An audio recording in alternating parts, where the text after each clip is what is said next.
ba nalalaman na walang Pasko sa Islam? Unang-una, hindi ito ipinagdiwang ni Propeta Muhammad sallallahu alaihi wasallam at ng kanyang mga sahaba. At lalong hindi ito ipinagdiwang ni Jesus Christ.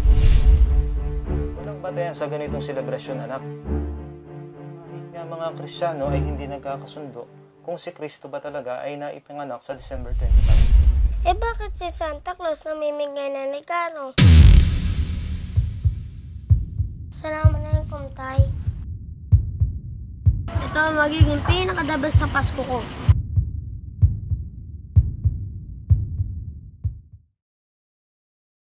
Pasko na naman pala. David!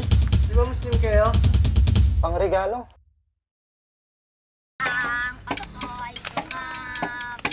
Gusto mo sumama ka?